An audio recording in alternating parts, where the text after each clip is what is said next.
Hello everybody and welcome back to the channel. My name is Invin. Today I am bringing you guys the best close range classes for Season 4 of Warzone. And these are going to be some of my favourite classes, some of the best stats wise, and some of the best that people like the pros are using right now to give you guys a good variety of weapons, but also ones that are going to actually be competitive. And once you get used to the recoil and things like that on them, you can get a ton of kills very easily. I'm going to drop into the class setups for each of these weapons, so what attachments I currently run on them.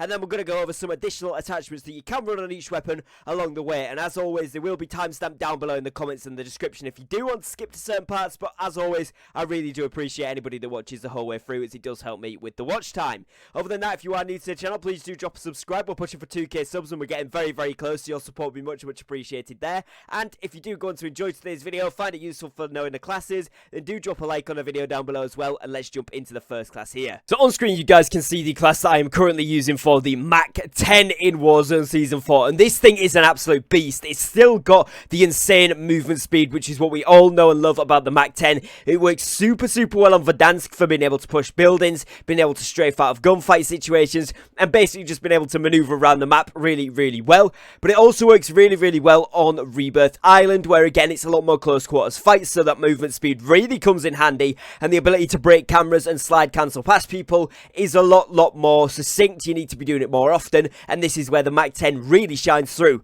So the class you want for this one is the Sound Suppressor, the Task Force Barrel, the Targeting Spotlight, Striker Grip, and the 53 round drum bag.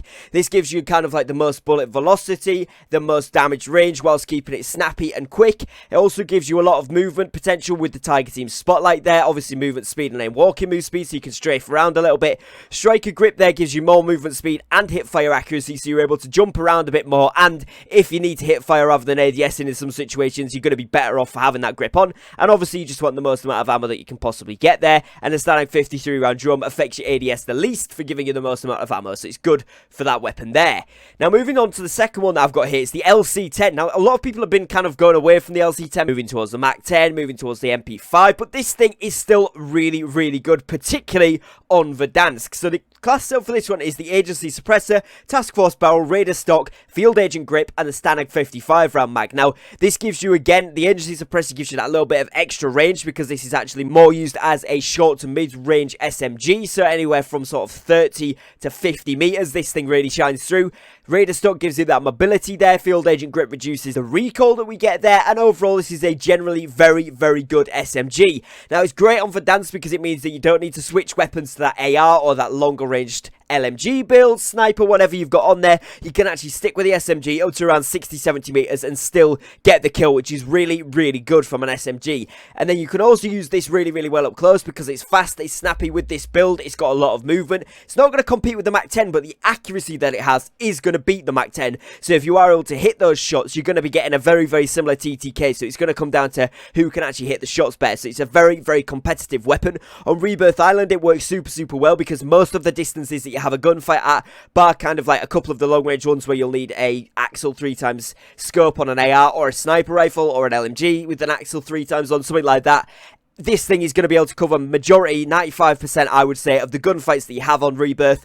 You're going to be able to do it with the LC10 with this setup. So it's a really nice weapon, particularly if you wanted to go Ghost straight away. Great to pair with a Ghost class, or if you just want a weapon that's very versatile, you're going to maybe snipe with your second weapon. This acts as a great SMG sniper support, so it's definitely a good one to try out. We've then obviously got this season's new riser, which is going to be the Milano. Now a lot of people have been kind of saying they like it, some people have been saying they don't like it. It's fair enough, it's kind of a personal preference, but this thing is absolutely busted, and if you haven't yet tried it out, I did make a video on it a couple of days ago, which I'll link for you guys on the screen now, just in the top of the cards. But basically this weapon is super good at the moment. I don't know why they changed some of the stuff with it in the update, and it's just kind of made it really competitive. So the setup you want for this one is the Agency Suppressor, Ranger Barrel, Targeting Spotlight, 45 round drum, and the Serpent Grip.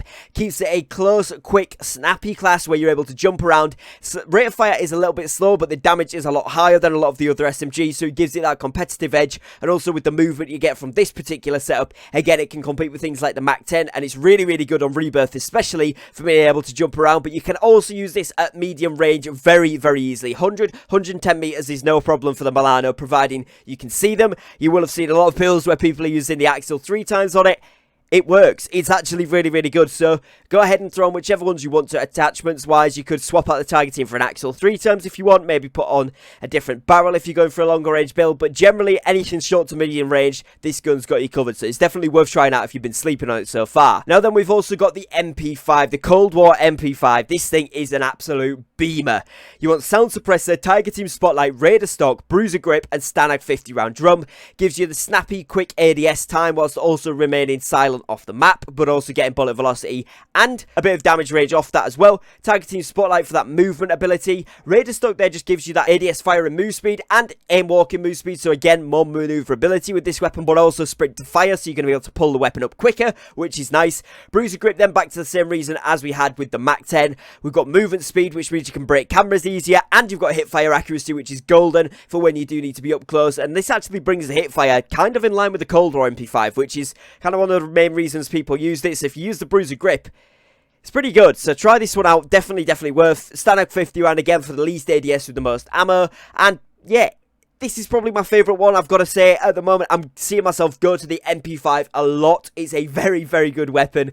Very fast at kills. Very good munition size, that even if you're playing trios or quads. At the moment, you've got Resurgence quad on Rebirth Island, and this thing absolutely shreds through 2-3 members of the team easily. 4 if you get accurate shots, but obviously you kind of want to down people and then finish them as well. So you're probably going to get, realistically, 2 players fully killed and fully downed with 1 mag easily, maybe 3, but then you can definitely reload, get the 3rd and 4th easily. In 2 mags, you can wipe an entire squad, and obviously, like I say, if you don't thirst the kills and you get accurate with your shots, you can easily down all 4 with 1 mag, which is really, really good for the MP5, so definitely try that one out. That's kind of it for the main bulk of it, but I do also have a Modern Warfare MP5, which is still really, really decent. People are kind of rotating more towards the Cold War one because it kind of is just really, really good, but this is also a very good weapon. So for this one, you want the Monolithic Suppressor, the F-Tac Collapsible Stock, Merc 4-Grip, 45 round mag, and the Stippled Grip Tape. Super, super quick movement, super quick ADS. You're able to go around and just hit fire kills instantly on where your crosshairs place, so you don't need to ADS with this weapon, which is really nice.